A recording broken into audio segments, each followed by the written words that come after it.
ఆ సందులు దూరతా, ఈ సందులు దూరతా, ఒక్కరో సందు ఉంటే దాంట్లో దూరతాడు. వా, జ్ఞాన దృష్టితో చూడు అటువంటి సన్నివేశాన్ని. ఏం పరుగులు రా నాన్న. జొమాటో వాడంటే తప్పదు, వాడికి 15 నిమిషాలు ఏదో టైం ఇస్తారు. నీకేమి ఒకరో ముందర లేసి ఒకరో నిదానంగా పోవచ్చుగా. ఏమో ఒక అరగంట ఆఫీస్కి ముందర పోతావు, ఇంట్లో ఎప్పుడు చూసే మొహాలే కదా అన్నీ. జ్ఞాన దృష్టి లేదు ఎవడికి. అర్థమైందా? ఎవడైతే దేవుణ్ణి కాదు జ్ఞాన దృష్టిని అలవర్చుకుంటాడో వాడంత హ్యాపీయెస్ట్ పర్సన్ ఇంతవరకు ఈ ప్రపంచంలో ఉండరు. రమణ మహర్షి, బాబా. జ్ఞాన దృష్టి. అప్ప కొలకన్నీ చనిపోయినాడు, నేరుగా పరిగెత్తుకుంటూ వచ్చింది బాబా దగ్గరికి. బాబా నా బిడ్డ చనిపోయినాడు, నా బాయన పసుపు తాడు తీసేయాలి బాబా. నీ అమ్మ పోవే, నువ్వు పోవు రేపా తిట్టి అడిగాడు ఆయన. రేపు నువ్వు పోవా బా అని ఒక తిట్టు అక్షంతలేశాడు. జ్ఞాన దృష్టి అది. నీ దృష్టిల్లో అమ్మో ఎంత కష్టం వచ్చిందమ్మా అని చచ్చిపోయామి, ఇద్దరు చచ్చిపోతారు రేపు. ఎంత కష్టం వచ్చిందమ్మా అని చెప్పి నా కౌగలించుకొని మెళ్ళలో గొలుసు తీసుకోండి ఒక.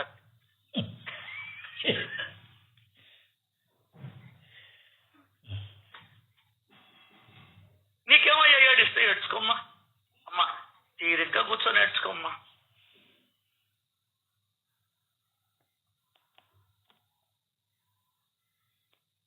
ఎంత కష్టం వచ్చింది అంటావా కానీ కష్టాన్ని తీర్చే ప్రయత్నం చేస్తున్నావా ఏమన్నా? ముసుకో. సొల్లు మాట్లాడబాక అనవసరంగా. వాళ్ళ బాధలు వాళ్ళు పడతారు.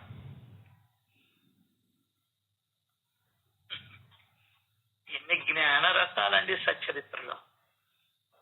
మనకి ఇవేం పడలే. డుంకు డుంకు, ఇంకోటి ఇంకోటి ఇంకోటి ఇంకోటి. అది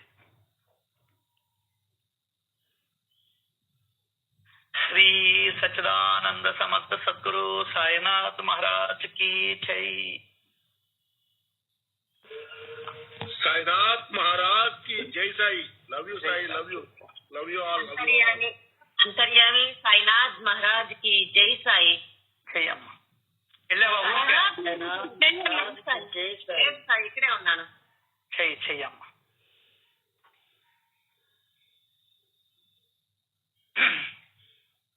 ఉండాలని, సుఖంగా ఉండాలని, ఆరోగ్యంగా ఉండాలని, ప్రేమగా ఉండాలని, జ్ఞానాన్ని వంట పట్టించుకోవాలని, అణువులోనూ 2,50,00,000 కణాలలోనూ జ్ఞానాన్ని వృద్ధి చేసుకోవాలని ఆ దేవాది దేవుణ్ణి కోరుకుంటూ మనం ఈరోజు సత్సంగంలోకి వెళ్దాం. ఇంకొక విన్నపం మీ అందరికీ. ఇవన్నీ నా అనుభవంలో నుంచి వచ్చిన మాటలు, జ్ఞానానికి సంబంధించినవి. అవి మీకు వర్తిస్తే తీసుకోండి, మీకు వర్తించకపోతే వదిలేసేయండి. Don't comments.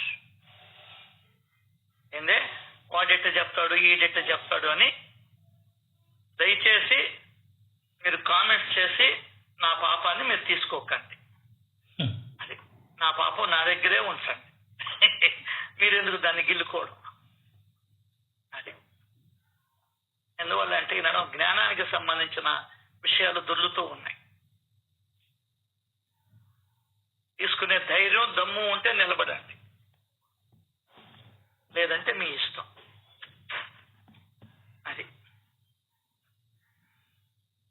ఎందువలంటే నాకు కావాల్సింది జ్ఞానం. ఒక కోరిక ఒక్కొక్కటి కావాలి. నాకు కావాల్సింది జ్ఞానం. జ్ఞానముతోటి కైవల్యం, జ్ఞానముతోటి మనశ్శాంతి, జ్ఞానముతోటి హాయి, జ్ఞానముతోటి సుఖం.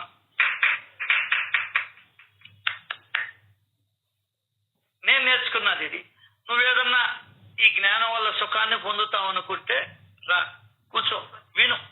అర్థ ప్రశ్నలు వేయబాక, వినడమే నీ పని అంతే. అనుమానం ఉంటే, సందేహాలు ఉంటే అడుగు. ప్రశ్నలు వేరు, సందేహాలు వేరు. అర్థమైందా? అది నాకు తెలుసుంటే చెప్తా, లేకుంటే పెద్దోళ్ళని కనుక్కొని చెప్తాం, లేదంటే దాన్ని వదిలేస్తాం. మొత్తం జ్ఞానానికి సంబంధించిన విషయాలు ఇంకా రాబోయేది భగవంతుడు నాకు అర్థం చేయించేస్తున్నాడు. నాకు ఆ అవగాహన వచ్చేస్తూ ఉంటుంది ఆయన దయతోటి. అది కూడా చెప్పాలా. అది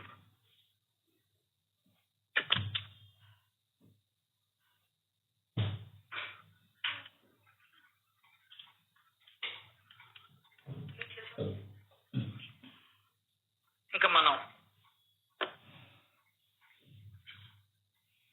ఈరోజు పేపర్ చదువుతున్నారు సార్. అది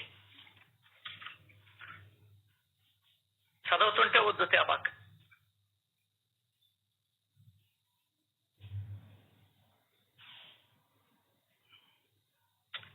గుడ్ మార్నింగ్ దేవిరెడ్డి గారు.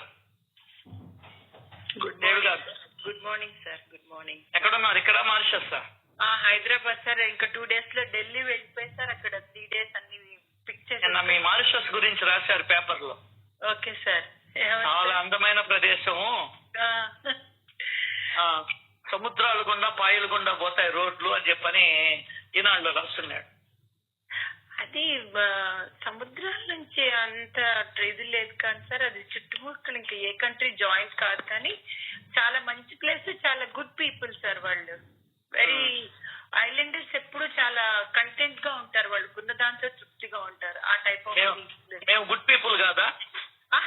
అట్లా కాదు సార్. ఇంకా వాళ్ళకి మైండ్ అంత ఎదగదేమో అనిపిస్తుంది. ఇంకా వాళ్ళలో ఉండి ఉండి వాళ్ళకి ఇంకా బయట ప్రపంచం తెలియదు. మీరందరూ రావాలి సార్. మీరందరూ తప్పకుండా ఒక ట్రిప్ కూడా పెట్టుకుంటున్నానమ్మా. నెలకు 5,000 మా అబ్బాయి పంపించిందంటే దాచిపెట్టి 10 నెలల తర్వాత వస్తానమ్మా. Sure sir. అంత అవసరం లేదు కానండి, తప్పకుండా మీరు వస్తారులేండి. 50,000 కావాలంటే ఏమైనా ఇండియన్ రిలయన్స్ ఉన్నాం మేనమావా కాదు కదా. రండి, బాబా గారు మీ సైడే కదా, తప్పని రప్పించేస్తారు. ఏముంది. Thank you sir. Thank you.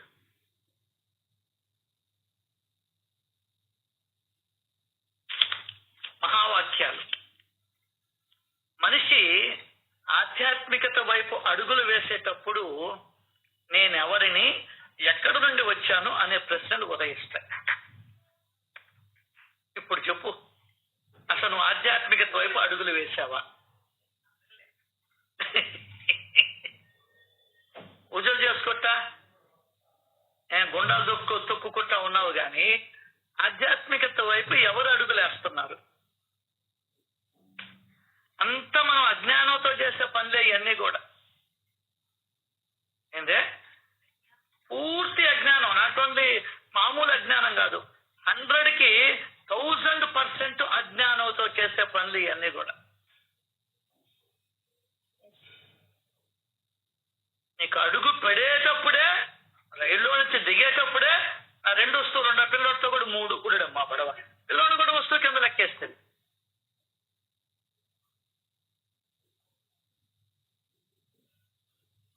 So ఇప్పుడు అర్థం చేసుకోవాలా. ఇంకా నేను ఎవరికి వాళ్ళు, నీకు నువ్వు, నాకు నేను, ఆమెకు ఆమె, ఇంకొక ఆమెకు ఆమె. ఆధ్యాత్మికత వైపు అడుగులు వేస్తున్నానా? ఇంట్లో మీ ఆయన గంటల కొద్ది పూజలు చేస్తుంటాడు, అర్థం కాదా? నెల్లూరులో ఉండే గుడులన్నీ తిరుగుతుంటాడు. ఆయన అడుగు ఆధ్యాత్మికత వైపు నువ్వు అడుగులు వేసావా? ఒక ఆయన చెప్పాడు నాకు, ఒక ఊర్లో ప్రతిరోజు బాబా గుళ్ళు 12 ఉన్నాయంట. ఆ 12 గుళ్ళకి తిరుగుతాడంట. మధ్యాహ్నం అయిపోద్దంటే ఎక్కడో దగ్గర భోజనం చేసి మళ్ళీ ఇంటికి వస్తాడంట.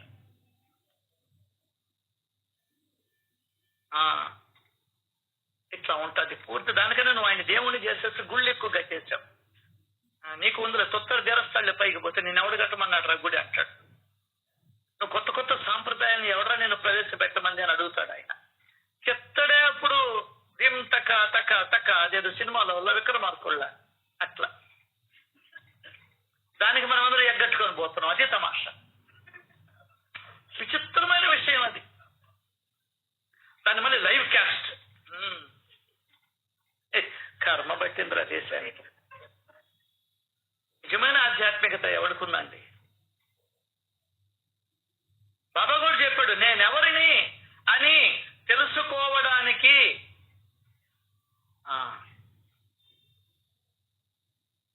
ఏమన్నాడు?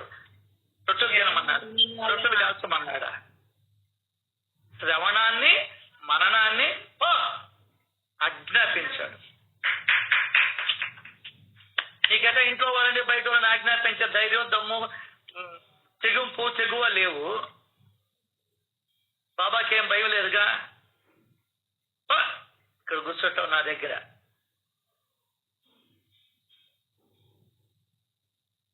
అది ఇప్పుడు తెలిసిపోతుంది మనం ఎంతవరకు ఆధ్యాత్మికతలో ఉన్నామని. చూడండి, రాత్రి ఇదే ప్రశ్న వేసుకున్నాం, తత్వం. ఈ రోజు ఉదయం పేపర్లో ఉంది. ఈరోజు పేపర్ చెప్పేది నేను మహావాక్యాలు. భగవంతుడు మన సత్సంగం అంటే ఆయనకి అంత ఇష్టం అండి. లెఫ్ట్ అయిపోతూ ఉన్నా కూడా ఆయన మనల్ని ఏమనుకోడండి, అది ఆయన గొప్పతనం. అర్థం కదా? అంటే ఇంకో కొత్త టెక్నిక్ కనిపెట్టాలా. నువ్వు లెఫ్ట్ అయిపోవాలన్నా పోలేవు ఇక్కడి నుంచి. అది ఎటువంటి ఫోన్లు దూరంగా పెడతావులే, దానికి ఏముంది. కానీ ఫోన్ బాగా సౌండ్ తగ్గించేసి అటక మీద పెట్టేస్తాం, ఈ మాటలు వినలేక. ఎందువల్లంటే కొన్నిసార్లు నేను కన్న కఠోరంగా ఉన్నప్పుడు ఫోన్ అదే పని చేస్తాను. నేను అబద్ధం ఎందుకు చెప్పాలా?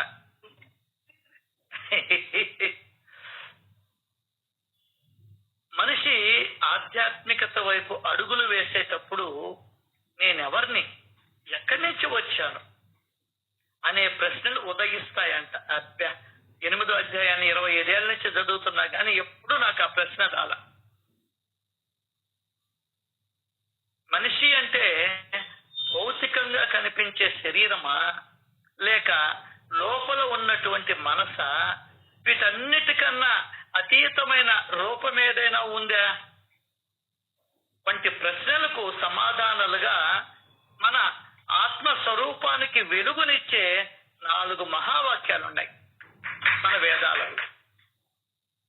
వాటి ద్వారా తెలుసుకునే తత్వజ్ఞానం మనల్ని జీవితమంతా కష్టాల నుండి కాపాడుతుంది. జ్ఞానముతో నువ్వు కష్టాల నుండి బయటపడతావు, ఏడుపుల నుండి బయటపడతావు జ్ఞానముతో. అంటే గొలుసు పోయింది, 20 ఏళ్ళ తర్వాత కూడా నువ్వు చెప్పుకుంటూ ఉంటావు గొలుసు పోయిందని. అదే జ్ఞానం ఉండిందనుకో, వా ఎంత మంచి పని చేశాడు దేవుడా, నాకు వాటి మీద వ్యామోహాన్ని తీసేశాడా, ఇల్లు వాకిలి లేకుండా చేశాడా, హాయిగా ఉన్నా అనేటువంటి జ్ఞానం కలగద్ది. జ్ఞాన దృష్టి అలవర్చుకున్న వాడికి. ఎందువల్లంటే డబ్బుండే చోట రాముడు ఉండడు, డబ్బుండే చోట రాముడు ఉండడు. అది ఆయన పెట్టుకున్న రూలు. అర్థమైందా? పెద్దోళ్ళు సామెత చెప్తుంటారు, దెయ్యాలు కదా రాక్షసుల ముందర బిడ్డలు బతకతారా అని. గుర్తుందా సామెత? పెద్దోళ్ళు చెప్తుంటారు.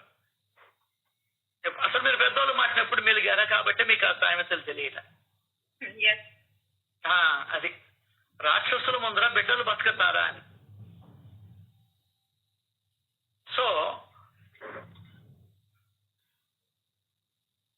ఎవరు నువ్వు?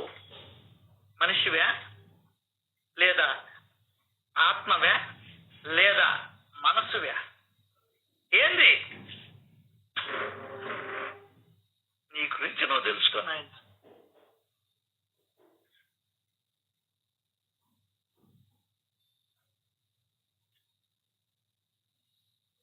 ఎవరు నువ్వు? అసలు ఈ ప్రశ్న చెప్పేవాళ్ళు కానీ వినేవాళ్ళు కానీ ఎవరైనా వేసుకుంటున్నారా? లే. ఆయన ఆజ్ఞాపించినా కూడా వేసుకోవడం, అది తమాషా. అంటే అప్పటికి నేను బాబా మాటని విననట్టేగా. అది ఇప్పుడు తెలిసిపోద్ది నేను ఎంత భక్తున్నా. లేదా వీటన్నిటికన్నా అతీతమైన రూపానివే. ఇది కానీ తెలుసుకుంటే తత్వజ్ఞానం మనల్ని జీవితమంతా అనేక కష్టాల నుండి కాపాడుతుంది. అది మొదటిది ప్రజ్ఞానం బ్రహ్మ. ఐతరేయ ఉపనిషత్తులోని ఈ వాక్యానికి అర్థం ప్రపంచాన్ని తెలుసుకునే చైతన్యమే పరమ సత్యం. ఏందే? ప్రపంచాన్ని తెలుసుకునే చైతన్యమే పరమ సత్యం. అదే బ్రహ్మజ్ఞానం. నువ్వు ప్రపంచాన్ని తెలుసుకుంటున్నావా? అదే పరమ సత్యం. ఎట్లా? అదే బ్రహ్మజ్ఞానం. ఆ సత్యం నీలోనే ఉంది. ఆ సత్యం నీలోనే ఉంది.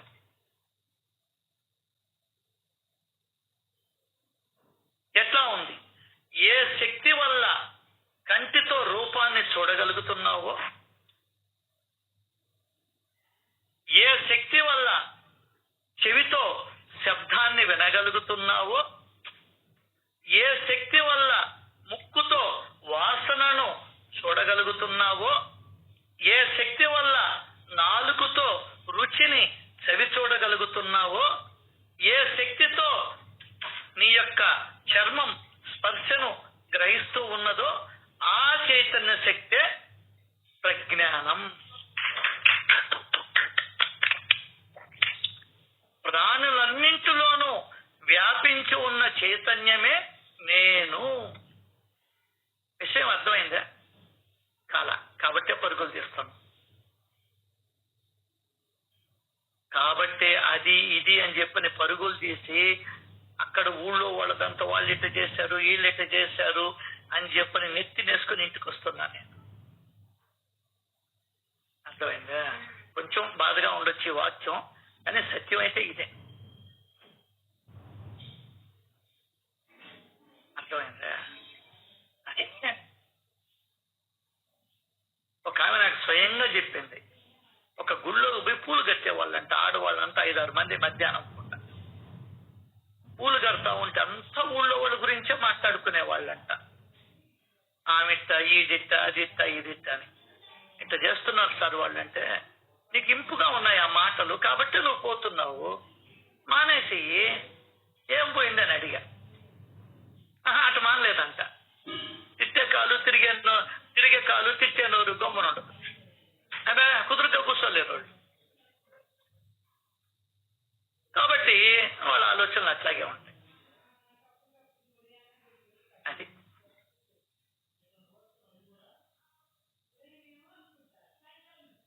ఆ సత్యం నీలోనే ఉంది. జీవుడు ఏ శక్తి వల్ల కంటితో రూపాన్ని, చెవితో శబ్దాన్ని, ముక్కుతో వాసనను, నాలుగుతో రుచిని, చర్మంతో స్పర్శను గ్రహిస్తూ ఉన్నాడో ఆ చైతన్య శక్తి ప్రజ్ఞానం. దేవుడు కాదు. దీన్ని బట్టి నాకు బాగా అర్థమైందండి ఈరోజు చదివిన వాక్యాలను బట్టి. దేవుణ్ణి అనేది నువ్వు కనిపెట్టావు. ఏందే? ఆయన చెప్పింది నిజం. మహాత్ములు చెప్పిన మాటలు సత్యాలు. నువ్వు సృష్టించినటువంటి దేవుడా, నిన్ను సృష్టించినటువంటి దేవుడా, ఏది కావాలో తెలుసుకోమన్నాడు.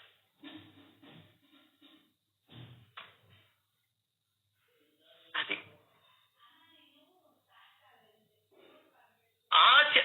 ఆ చైతన్య శక్తే ప్రజ్ఞానం. ప్రాణులన్నింటిలో వ్యాపించి ఉన్న చైతన్యమే నేను. ఆ నేనే బ్రహ్మం.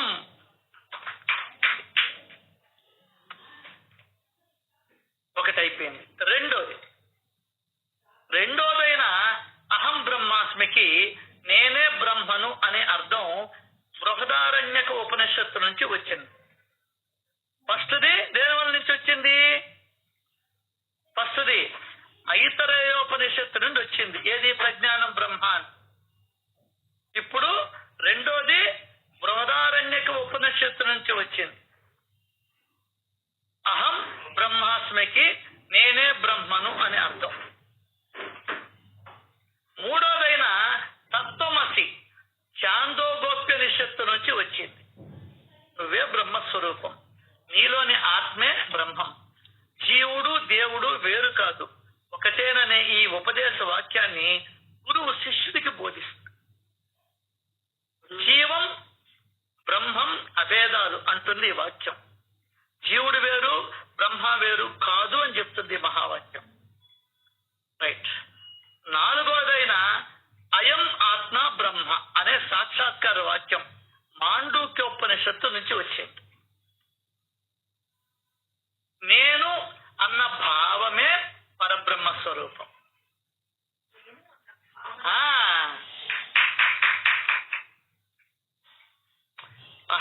ఎంత గొప్పగా చెప్పారు అండి మన వాళ్ళు. నువ్వు కొన్ని లక్షల సార్లు నేను నేను అని ఉన్నావు, కానీ ఈ నేను అనేది ఆయనకి సంబంధించింది అని తెలుసుకోలేకపోయావు. దండ తెచ్చుకుంటాం పక్క నుంచి ఎక్కడికైనా ఫంక్షన్ కి, ఇది ఆమెది ఇచ్చేయాలి అని ఎరుకుంటారు కదా, అటువంటి ఎరుకు ఇక్కడ లేకుండా పోయింది. ఎందువల్ల లేకుండా పోయిందంటే, నీకు దేవుడు అంటే రాయిని చూపించి టెంకాయ కర్పూరం హారతి ఇవి చెప్పారు నీకు. ఇంకేమీ చెప్పాలా ఈ ప్రపంచం, ఇంకేమీ చెప్పాలా. ఎవడి స్వార్థం వాడు చూసుకున్నాడు. ఏందే ఇవన్నీ నీకు అర్థం కావు, చెప్పినా కూడా నీకు అర్థం కావు. ఎందువల్లంటే అర్థం చేసుకునే శక్తి నీకు ఉన్నా కూడా వాటిని వదిలిపెట్టేస్తావు. కొన్ని మన ఆలోచనల్ని అసలు నీ ఆలోచనలని నువ్వే స్టాండర్డైజ్ చేసుకున్నావు. ఒక చిన్న ఉదాహరణ, నేను సినిమా నాటికలో చూసా మొన్న. నా మీద ఒట్టేనా అన్న అంటది దీప. చెప్తాడు వాడు, దాని గురించి వాడు తత్వం చెప్తాడు. ఒట్టు గురించి అద్భుతం. చూసారా మీరా కార్తీక దీపం ఎవరైనా? అందరూ ఏం చెప్పాడు ఒట్టు గురించా? ఇది ఎవరు కనిపెట్టాడో గాని ఒట్టు గురించి అది ఎన్నిటినైనా ఆపేస్తుంది. ఎలాంటి వాళ్ళైనా సరే ఈ పనులు చేయకుండా. అది ఒక మానసిక దౌర్బల్యం. ఇప్పుడు ఆ ఒట్టుని పాటించకపోతే వాడు చచ్చిపోతాడా ఏందా రమ్మను? ఇంక వాడే ఒట్టేసి చచ్చిపోయే పని అయితే నేను అన్ని ఒట్లేస్తా, ఇప్పుడు రాత్రికే చచ్చిపోతా. అదే అదే సార్, అన్ని భయాలు నువ్వు ఏర్పరచుకున్నాయి. ఈరోజు మా ఇంటి పేరుతో ఒకరెవరో చచ్చిపోయారంట. వాళ్ళు ఎక్కడో అమెరికాలో ఉంటారు. నీకేం సంబంధం? నీకేం సంబంధం? పోయి అన్న ఓదార్చావా? అసలు ఇంటి పేరు నువ్వే కదా పెట్టుకున్నది. మనిషి పుట్టినప్పుడు వాడి ఇంటి పేరుతో ఉన్న చెక్కాడా భగవంతుడు వాడి హృదయం మీద? అసలు గుడ్డాగోసి లేకుండా బయటపడ్డావు కదా నువ్వు. వంశం నిలబడాలా? అబ్బా, ఇవన్నీ నీలో నిలబడిపోయినటువంటి అజ్ఞానపు పొరలు. 12 మంది ఆడపిల్లకాయలతో యాగుతున్నాడు వాడు. ఇంకొక పిల్లోడు కావాలంట. అది మగ పిల్లోడు. చూడు, ఇప్పుడు పూర్తి రివర్స్ అయిపోయింది. చక్రం తిరుగుతూ ఉంది. ఇప్పుడు అందరూ ఆడపిల్లలు కావాలని కోరుకుంటున్నారు. నేను ఆడపిల్లలు కొడితే AVS వాళ్ళు సంబరం చేసుకున్నారు. అర్థమైందా? అది అంతెందుకు, ఆడపిల్ల పుడితే ఆడవాళ్లే అమ్మే నా కర్మ అనుకునే రోజులు వచ్చేసి ఉన్నాయి తెలుసా? ఎందువల్ల వచ్చిందంటే అన్ని బాధలు నువ్వు పడ్డావు కాబట్టి. ఈ సమాజం ఆడవాళ్ళని అంత హింసించింది కాబట్టి. లేకుంటే ఏ ఆడపిల్లైనా నాకు ఆడబిడ్డ పుట్టకూడదు అని అనుకుంటాదండి. ఈ బాధ్యతని ఎవరు తీసుకోవాలా? సమాజం తీసుకుంటుంది. ఈ పాపాన్ని భగవంతుడు అందరికీ పంచుతాడు. ఎస్, మనకి ఎన్ని పట్టవండి. ఎందువల్లంటే నీకు అంత ఆలోచించే తీరికే నువ్వు ఇచ్చుకోవాలా, నీకు నువ్వే ఇచ్చుకోవాలా. తిన్నామా, పడుకున్నామా, లేచామా, తెల్లారినా అర్ధరాత్రి దోశలు పోసుకొని తిన్నామా, అండ్ వ్యాపారాలు ఉద్యోగాలు చేస్తామా, సంపాదించుకున్నామా. మొన్నటిదాకా నా పరిస్థితి అట్లే ఉండింది. గురువు పట్టుకున్నాడండి. పిల్లాంచే చేతుల్లో, ముగ్గురు చేతుల్లో, బిడ్డల చేతుల్లో చిక్కినంత కాలం నీకు జ్ఞానం రాదు. గురువు చేతిలో పడితేనే నీకు జ్ఞానం వచ్చేది. మిగతాంతా నువ్వు అజ్ఞానంలో ఉన్నట్టే లెక్క. అది సో ఈ నేను మాండోక్యోపనిషత్తు చెప్పింది. ఈ నేను అన్న భావమే పరబ్రహ్మ స్వరూపం. ఒక్కడన్నా టీవీలో చెప్తున్నాడా? పరబ్రహ్మ స్వరూపం నుంచి నువ్వు నేను నేను అంటున్నావే, అదేరా దేవుడు అంటే? ఒక్కడంటే ఒక్కడు చెప్పండి.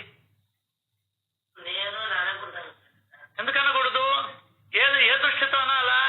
రమేష్ అనేటువంటి నేను కాదు, భగవంతుడనే నేను.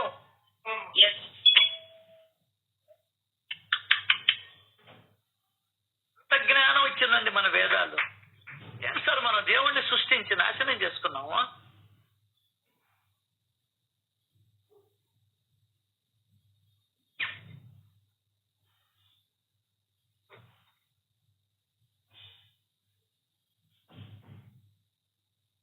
నేను అన్న భావమే పరబ్రహ్మ స్వరూపం. దైవం ఎక్కడో లేదు, మన అంతరంగంలోనే ఉంది. ఒక్కడన్నా చెప్తున్నాడు ఈ మాట.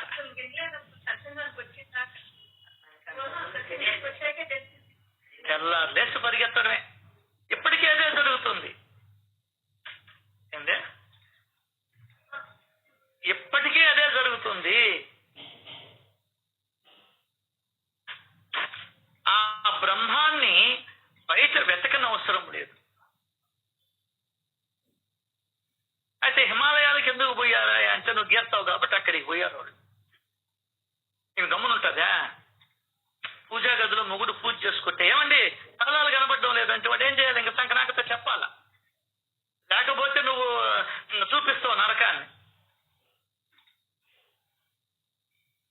కాబట్టి రూమ్ లో తలుపేసుకోపోయి పూజ చేసుకోమన్నారు. నువ్వు బార్లో తలుపులు తీసుకుంటే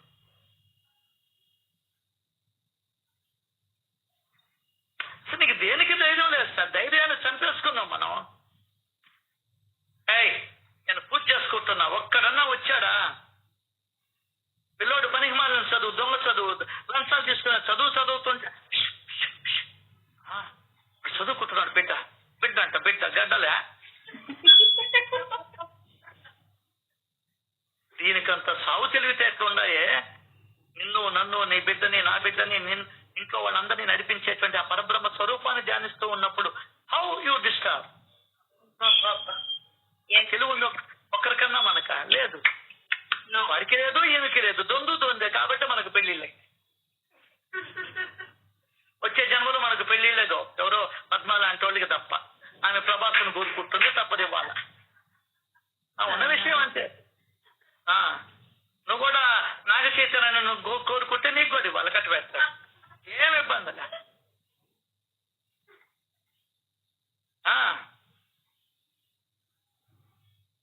అది నేను పోయి పూజా హెగ్డే కాళ్ళు చూడాలంటే కాళ్ళు వచ్చే పని పెట్టేస్తాడు నాకు అక్కడ వాళ్ళ ఇంట్లో గుర్తించి. ఏమి ఆ కాళ్ళు చూసుకుంటా ఉండదు, చెప్పండి. అమ్మా అన్నట్టుగా ఇది ఆచరణలోకి ఉండాలి ఇవన్నీ. అది సో మాండూక్యోపనిషత్తు నుంచి వచ్చింది నేను అన్న భావమే పరబ్రహ్మ స్వరూపం. ఈ నేను అని నువ్వు ఎక్కడి నుంచి అంటున్నావు? ఈ నేను అనేది నువ్వు ఎక్కడి నుంచి అంటున్నావు? ఎక్కడి నుంచి వస్తుంది నేను అనే భావన? నోటి గుండా వస్తుంది. నోటికన్నా ముందర ఎక్కడ బయలుదేరింది అది?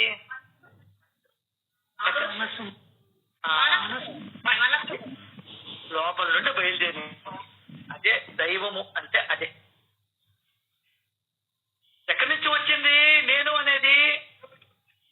నోట్లో నుంచి కాదు, లోపల మనసులో నుంచి. లోపల కరిగితేనే నోటి గుండా వ్యక్తమవుతుంది. ఒక సువాసన వస్తేనే ముక్కుని దాన్ని పీలుస్తుంది. ఈ నేను అనేది కూడా లోపల నుంచి వచ్చింది.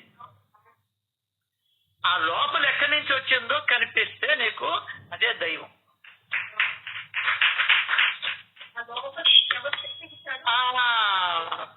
అది గుర్తు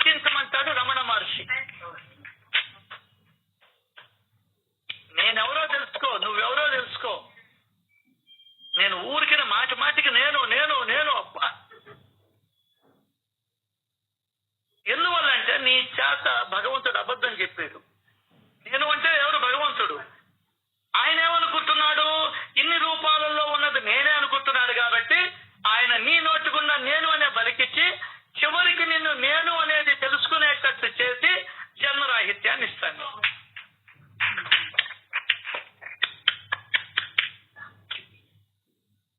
అది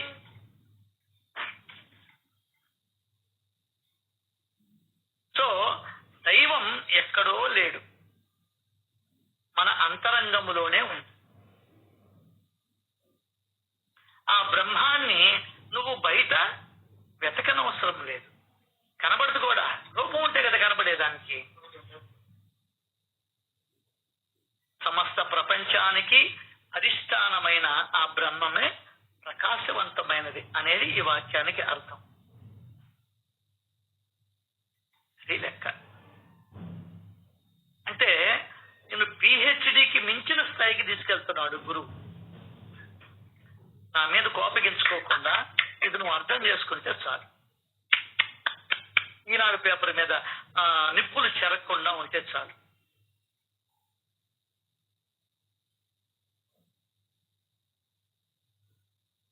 కూర్చొని ఈ నేను ఎక్కడొస్తుందో చూడు చూడు. ఈ నేను ఎక్కడి నుంచి బయటకు వస్తుందో చూడు. అమ్మా కడుపులో తిప్పుతుంది, లోపల నుంచి చెల్లిస్తుంది అంటావుగా నువ్వు. అట్లాగే ఇక్కడ కూడా ఈ నేను అనేది ఎక్కడి నుంచి వస్తుందో చూడు.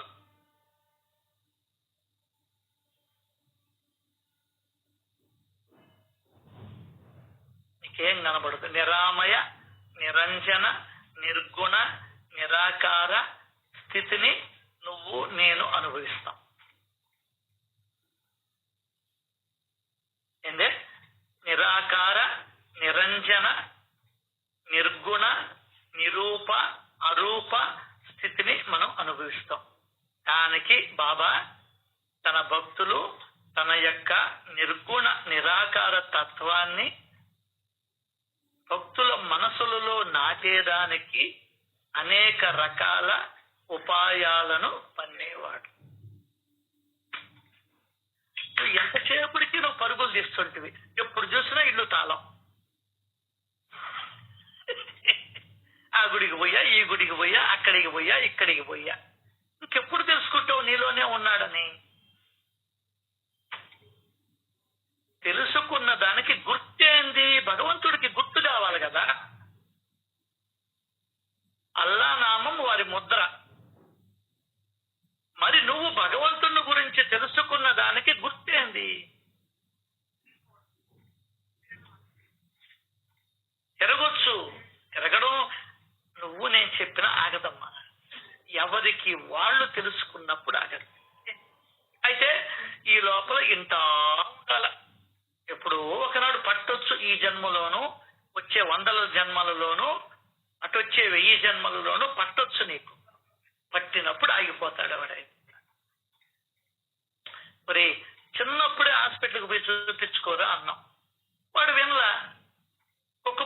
ఆ పుండు రాద్ధాంతం అయింది, అప్పుడు పోయి అడుకాలు తీసేయాలన్నాడు. సరిపోలే. అది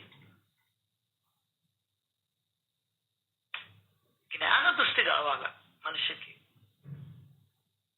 మా పావ మధ్య భార్య రొమ్ములో గడ్డొచ్చింది ఫస్ట్. విషయం నీకు అర్థం కావాలని చెప్తున్నా. డాక్టర్ చూపించుకుంటే అదే మామూలు తెలియనాడు, తగ్గిపోయింది. తర్వాత మళ్ళీ రెండోసారి వచ్చింది, పోల పెద్దదవుతా ఉంది. డాక్టర్ కాడికి పోతే తీసి చూపించాలి, పట్టుకుంటాడు అని ఆ పిల్ల ఎవ్వరికి చెప్పల, ముగుడికి కూడా చెప్పల. 35 ఏళ్ళకి అది క్యాన్సర్ గడ్డగా మారి చనిపోయింది. Just 35 years. దానికనే ఇంటి గుట్టు వ్యాధి రట్టు అన్నారు. మాతో కూడా చెప్పలా, నా భార్యతో కూడా చెప్పలా.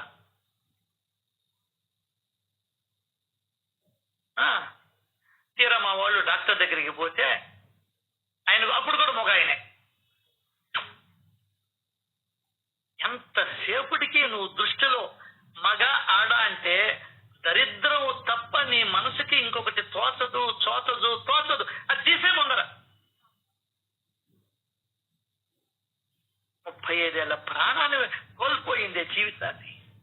బిడ్డ అనాథ అయిపోయింది. మొగుడు పిచ్చి పట్టిన వాళ్ళలాగా తిరుగుతున్నాడే నీ అజ్ఞానం వల్ల. మళ్ళీ లాస్ట్కి పోయావు కదా అక్కడికి. చూసి 4వ స్టేజ్ అమ్మ సారీ అని చెప్పాడు. కాళ్ళు పట్టుకుని ఏడ్చింది మా వాళ్ళు. ఒక్కటే కూతురు, తమ్ముడి భార్య, ఆస్తులు లేవు, ఏదో పెళ్ళైంది దేవుడి దేవల్ల. చిన్న బిడ్డ ఏం చెయ్యాలా? చిన్న బిడ్డను మురిపంగా చూసుకున్నారు మీలాగనే. గుండులాగా తయారైంది. తలదూవుకోదు, సౌరు పెట్టుకోదు ఆడపిల్ల. ఇల్లు చిమ్మదు, చిమ్మాలని కూడా తెలియదు. 12 దాకా ఫోన్లు చూసుకుంటుంటారు. 12కో తెల్లవారి 11కి లేస్తుంది.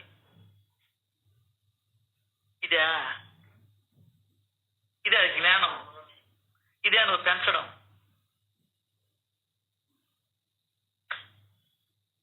ఇన్ని చెప్తున్నావు కూడా నీ కొడుకో కూతురో 12 దాకా నిద్రపోతుంటే నీకు వాళ్ళని లేపే ధైర్యం, వాళ్ళ మీద నీళ్లు పోసే ధైర్యం కూడా లేదు. వెళ్ళిపోతావు సత్సంగంలో నుంచి. ఉండకూడదు నువ్వు. వద్దు నువ్వు. మన ఓటాళ్ళని లేపాలంటే మళ్ళీ వద్దులే పనుకొని అంటున్నారు. అదే నేను చెప్పేది. లేదంటే ఆ ఇంట్లో ఉండకూడదు. నీ మాట చెల్లుగానప్పుడు ఆ ఇంట్లో ఉండకూడదు. ఎటు పోయే దారి లేక అట్నే ఉండాలి. ఇవన్నీ చెప్తా ఉంటే కోపం. ఎటు పోయే దారి ఎందుకు లేదా? 1500 ఇస్తే వయస్సు ధనాదాశ్రమం ఉంది, బ్రహ్మాండంగా చూసుకుంటారు. ఇక్కడుంటే సాకిరి చేయాలి, అక్కడుంటే ఏమీ చేయబడి సేవన్నా చిక్కద్దు. అక్కడంటే వెళ్ళిపోమని కాదు అర్థం, నీళ్లు పోయమని కాదు. అట్లా తయారు చేసుకున్నావు మనం బిడ్డల్ని. ఇప్పుడు ఆ బిడ్డకి తగ్గలేదు. ఏంది పరిస్థితి? పద్మ తీసుకుపోయి చిక్కుముడే తిప్పుతా ఉంటే ఆ పిల్లలు ఒప్పుకోవడం అలా. తౌరు పెడతానంటే ఒప్పుకోదు, చిక్కు తీస్తానంటే ఒప్పుకోదు. నీ అజ్ఞానం పిల్లల్ని నాశనం చేసింది. అది ప్రేమ అంటారా? ఏమంటారు? మోహం అంటారా?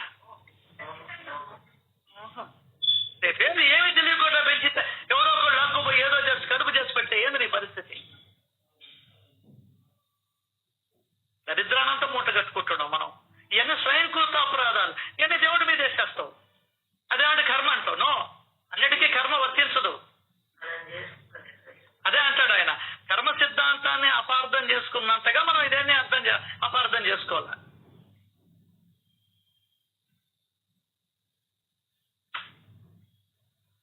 చూడండి, నీ చేతిలో పని ఇది.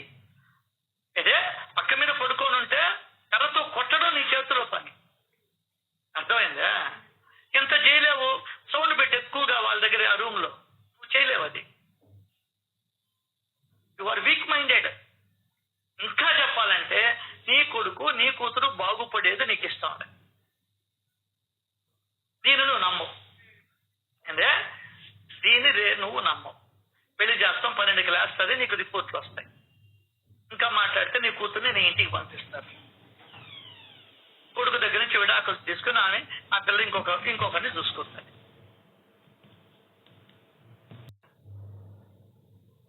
నువ్వు పడుకున్నావా? నాకు అది చెప్పు. మరి ఎందుకు ఇక్కడ మోహం లేదు అంటే ఇది మోహం కాదా? నా బిడ్డ పడుకొని రాత్రి 1 గంట దాకా యూట్యూబ్లు చూసుకున్నారు, ఇన్స్టాగ్రాములు చూసుకున్నారు, చాటింగులు చేశారు. తెలివిలే. ఇదంతా స్వయంకృతాపరాధం చేసుకొని దేవుడి మీద నెట్టేస్తే ఎట్లా? అది చాలా ఉంది తత్వం తెలుసుకోవాలండి. నువ్వు లేచావా 11కి? అది చెప్పుందరా. నాకు పిల్లల మీద కోపం కాదండి, సమాజాన్ని మనం అట్లా తయారు చేస్తున్నాం. ఈ రోజుటి బాలలే రేపటి పౌరులు, రేపటి తల్లిదండ్రులు. నీకు అది అర్థం కావడం లే. ఏందే ఆ పాట వినండి, వాగ్దేవి పాడింది. దేశమంటే విను,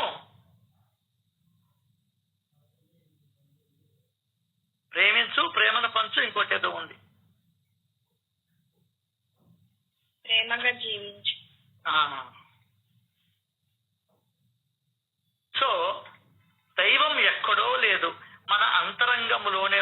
ఉంది అని 4 ఉపనిషత్తులు చెప్పేశాయి. మరి ఈ దైవాలు ఎక్కడి నుంచి వచ్చారు? ఇప్పుడు పాయింట్ వచ్చాయి. నీకు అవగాహనకి చెప్తున్నా. అంటే నువ్వు నేను సృష్టించుకున్నాం, బాబాని కూడా మనమే సృష్టించుకున్నాం. బాబాయే మినహాయింపు కాదు. దానికనే అమ్మ చెప్పింది, విగ్రహం దేనికంటే నిగ్రహం కోసం. చూడు, పెళ్లి కూతురు చూస్తున్నప్పుడు ఏమన్నా ఆలోచిస్తుంది నీ మనసా? ముక్కు ఎట్టుంది, పెదాలు ఎట్టుండే, కళ్ళు ఎట్టుండే, చర్మం తెల్లగా ఉందా, ముఠాలు ఉన్నాయా లేదా, లేకుంటే మేడ భుజాలు 2 అతుక్కోపోయినాయా, లావు ఉందా, సన్నం ఉందా, మొత్తం పరిశీలన చేస్తూ ఉంటాయి. అర్థం కాదా? చెస్ట్ ఉందా లేదా, ఇవి కూడా పరిశీలిస్తావు. అమ్మో, చిన్నవాళ్ళం కాదు కదా మనం. సుఖం కోసమే కదా సార్ పెళ్లి చేసుకునేదే. ఎందుకు దొంగ నాటకాలు మళ్ళీ మాట్లాడేది?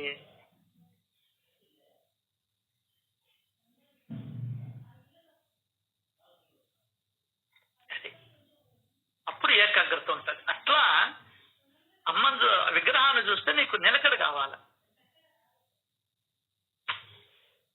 అసలు నీకు నిలకడిచ్చే టైంలో నిన్ను ఎక్కడ నిలబెడుతున్నారు? అక్కడ కొండం దువ్వి ఎలుకను పట్టుకున్నాడంట. ఏందే? థ్యాంక్ యూ బాబా. ఇన్ని లక్షలు ఖర్చు పెట్టుకొని 20 సెకండ్లు నువ్వు నీ మనసు నిలబెట్టుకున్నావు. మళ్ళీ ఇప్పటి నుంచి బుకింగ్లు మళ్ళీ ఈమెను మనసు నిలబెట్టుకునే దానికి ఈమెకు తెలియదు, ఈయనకి అసలు అది తెలియదు. 3 నెలల ముందర కదా తిరుమలలో బుకింగ్ మేము వస్తాం 5 మంది. 5 మందికి ఎంత ఖర్చు అవుద్ది? కారు, వ్యానో, లేకుంటే బస్సు. సరే, ఫ్రీ బస్సులు ఎక్కడ దాకా 4 బస్సులు మారిపోతావు.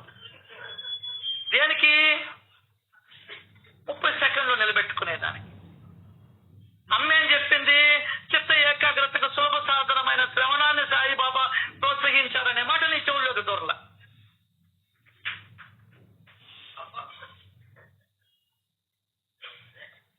అమ్మో, నేను 3 నెలలకు ఒకసారి ఖచ్చితంగా వాళ్ళు రిలీజ్ చేయగానే పోవాల్సిందే తిరుపతికి. ఏం చేస్తావు? ఓడబెరికావు అక్కడ పోయా, అక్కడ పోయి నీ ఉత్సాహాన్ని దొడ్డికి కార్ చేసి వచ్చావు ఒకసారి ఇంట్లో.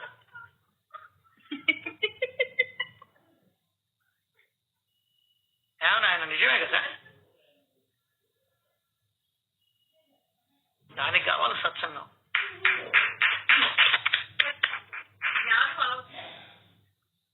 నేను అన్న భావమే పరబ్రహ్మ స్వరూపం. అలా కూర్చో, ఆ నేను తలుచుకుంటా ఉండు, దాన్నే పరబ్రహ్మ స్వరూపంగా భావన చేస్తూ ఉండు. ఒక పసుపు ముద్దని వినాయకుడినిగా భావన చేస్తున్నావా లేదా? అవునా కాదా? ఒక చెట్టుని దైవ స్వరూపంగా భావన చేస్తున్నావా లేదా? అట్లాగే ఈ నేనును దైవ స్వరూపంగా భావించు. భావన చేసేదానికి ఏం కాదు. ఎవరు అడ్డం వస్తున్నారు నీకు? నీ ఆయన అడ్డమా, మీ భార్య అడ్డమా, నీ పిల్లకాయలు అడ్డమా? నీకు నువ్వే అడ్డం. ఇది గుర్తుంచుకుందా? సో దైవం ఎక్కడో లేదు, మన అంతరంగములోనే ఉంది. ఆ బ్రహ్మాన్ని బయట వెతకనవసరమే లేదు. సమస్త ప్రపంచానికి అధిష్టానమైన ఆ బ్రహ్మమే ప్రకాశవంతమైనది అనేది ఈ వాక్యానికి అర్థం. ఇది అయమాత్మ బ్రహ్మ. ఈ 4 వాక్యాలు ధార్మిక ఉపదేశాలు కావపోయి మనుషులకు వచ్చే కొన్ని వేల లక్షల సందేహాలకు సమాధానం. అసలు నీకు సందేహమే రాకపోయినా, అసలు నీకు సందేహం వస్తే కదా సమాధానం కావాలా? నేనేంది చిన్నప్పుడు ఎట్టున్నాను, తర్వాత ఎట్టున్నాను, తర్వాత ఇప్పుడు ఎట్టున్నాను అనే ఆలోచనలోకి, సందేహాలలోకి వెళితే నీకు జ్ఞానం వస్తుంది. అదే చేసింది బుద్ధుడు. దారిలో పోతూ ఉన్నాడు, చింపిరి గుడ్డలు కట్టుకొని తల్లి సంస్కారం లేని ఒక అమ్మ కనబడింది. ఏంది? నేనేమో పట్టు వస్త్రాలు ధరించున్నాను, నా ఇంట్లో చెలికత్తలు బంగారు దుస్తులతో ఉన్నారు, ఈమె ఒంటి మీద గుట్టలేదే అనేటువంటి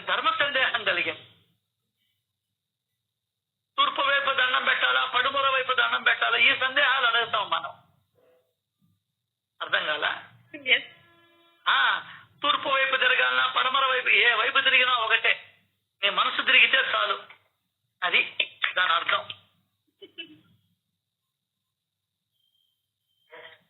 మళ్ళీ ఇంకొకరు దూరం పోయాడు, శవం కనబడింది, సందేహం వచ్చింది, ఈ శవమేంది మనిషి అంటే శవంగా కూడా మారుతాడా? అంటే ప్రాణం పోతుందా వాడికి? అంటే రేపు నాకు కూడా పోతుందా అని సందేహం వచ్చింది. ఒక ఆమె మనిషి ముడతలు పడిపోయేవాడు అందరికీ విహీనంగా ఉన్నాడు, రేపు నేను కూడా అట్లా అయిపోతానా? ప్రతి ఒక్క మనిషి అట్లా అయిపోతాడా అని చంద్రుడిని అడిగాడు. చంద్రుడు ఎవరు? జ్ఞాని, మహాజ్ఞాని వాడు. అర్థమైందా? రథం తోలుతున్నాడు. ఆయన అది వాడికే కాదు, రేపు కూడా నీ పరిస్థితి అదే అని చెప్పి నిజం చెప్పాడు. ఏ విధంగా అయితే ఆ నాటికలో వాళ్ళ కూతురు ఝాన్సీ ఎవరమ్మా, జ్యోత్స్న, వాళ్ళ అమ్మకి నిజం చెప్పింది, నీకు బ్లడ్ క్యాన్సర్ అని. అట్లా చంద్రుడు నిజం చెప్పాడు బుద్ధుడికి, సిద్ధార్థుడికి, బుద్ధుడికి కాదు సిద్ధార్థుడికి చెప్పాడు. ఓహో రేపు నేను కూడా అట్ట అయిపోతానా? ఎందుకు అవుతాను? అట్లా ఎందుకు తయారవుతాను నేను? ఆ విధంగా తయారయ్యేదానికి ఎవరు కారణం? వీటికి సమాధానాలు కనుక్కోవాలా అని సగం రాత్రి అప్పుడు ఇల్లు వదిలేసి వచ్చాడు. ఆయన సందేహ నివృత్తి చేసుకోవాలని కంకణం కట్టుకున్నాడు. మనం పెళ్లి నాటి కంకణం కట్టుకుంటాం కానీ ఇటువంటి సమాధానాలకి జవాబుల కోసం మనం ఎక్కడ ఎవరిని కంకణం కట్టుకోవాలి.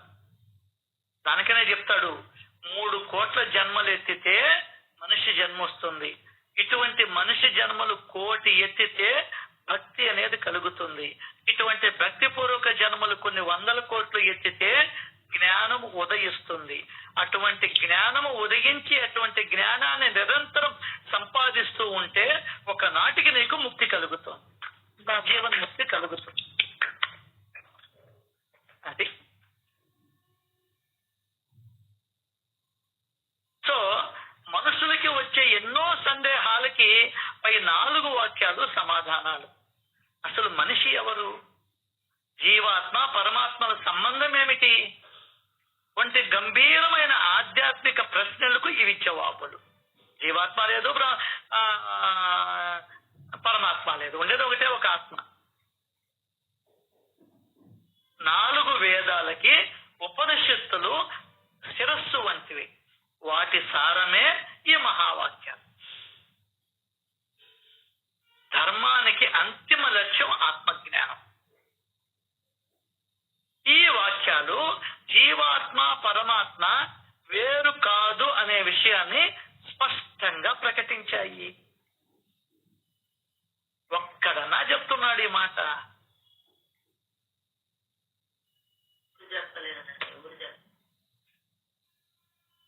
వేరు కాదబ్బా, బాబా కొట్టుకుంటున్నా కూడా వెనకపోతే నువ్వు నన్ను వేరుగా భావించకండి. నన్ను ఇలా తెలుసుకున్నవారు ఏం చెప్తాడు? గొప్ప భాగ్యవంతుడు. నీకు ఆ భాగ్యం వద్దనుకుంటున్నావు. నువ్వు వేరు, నేను వేరు. నేను మాలయ్యాలి, నువ్వు తల వంచాలి. నేను కడ్డీ వెలిగించాలి, రూపాయి కడ్డీ, వాసన లేని గాలినే నువ్వు విపేర్చాలి. కుళ్ళిపోయిన అరటి పండుని పెడతాను, నువ్వు అదే తినాలి. ఇది మన పట్టుదల. ఎవరైనా అర్థం చేసుకుంటారండి? ఎవరికి కావాలి జ్ఞానం? ఇప్పటికీ నువ్వు పరమాత్మని వేరుగానే చూస్తుంటువే.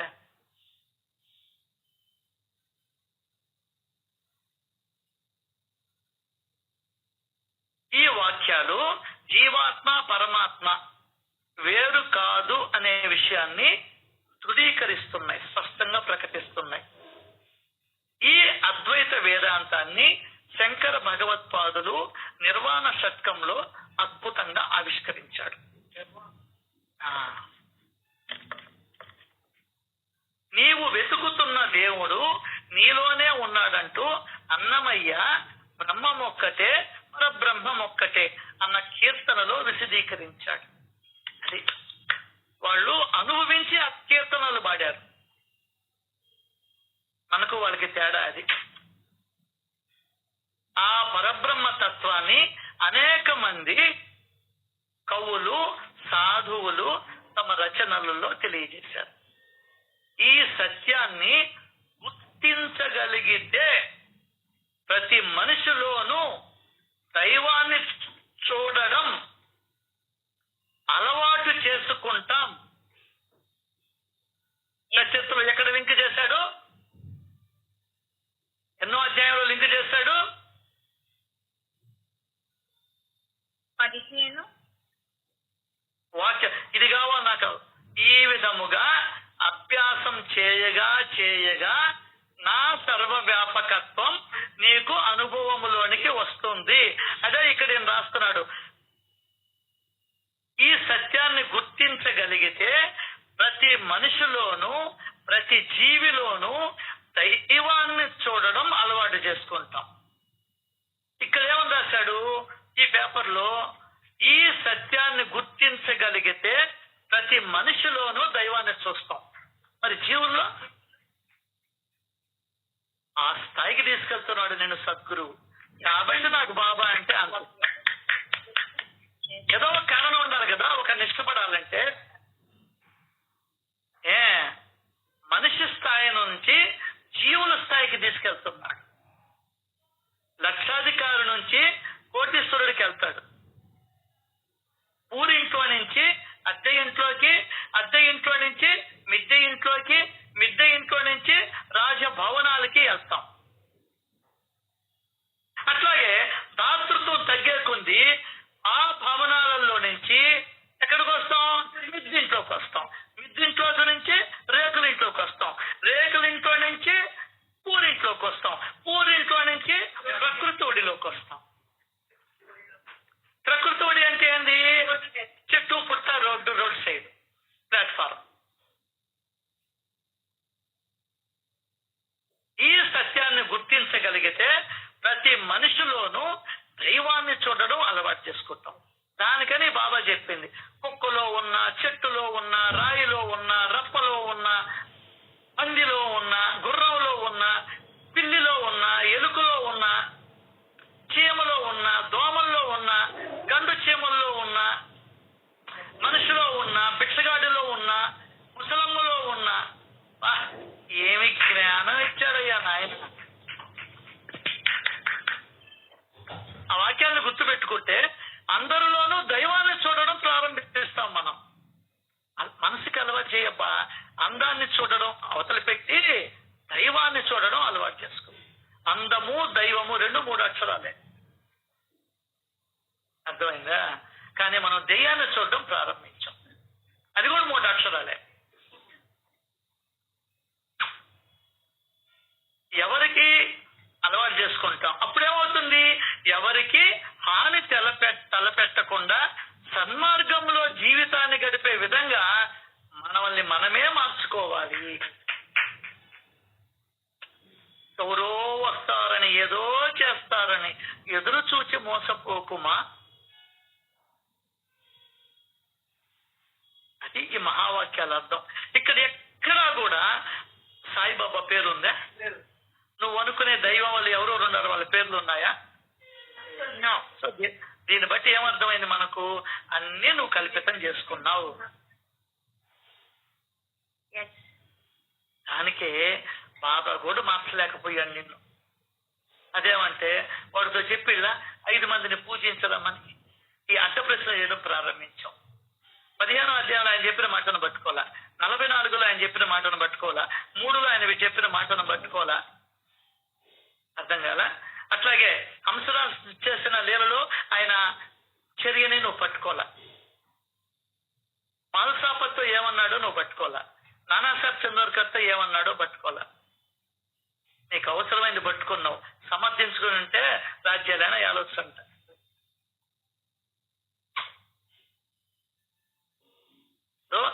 అయినా కూడా భగవంతుడికి ఎంత ప్రేమమయుడంటే నువ్వు ఏది అనుకున్నా నేను దాన్ని అంగీకరిస్తాను అని చెప్పాడు. ఏదో ఒక విధంగా నువ్వు భక్తి మార్గంలోకి రావాలి. భక్తి మార్గం అంటే ఏంటి? సన్మార్గం. నువ్వు భక్తి మార్గం అంటే ఏదో అనుకోబాకాయో. ఏందే భక్తి మార్గం అంటే సన్మార్గం.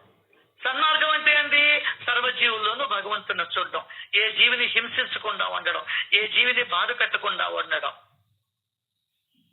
ఏ జీవితో తగులేసుకోకుండా ఉండడం, ఏ జీవిని హింసించకుండా ఉండడం, కించపరచకుండా ఉండడం, అసహించుకుంటూ ఉండడం, అసహించుకోకుండా ఉండడం ఆధ్యాత్మికత.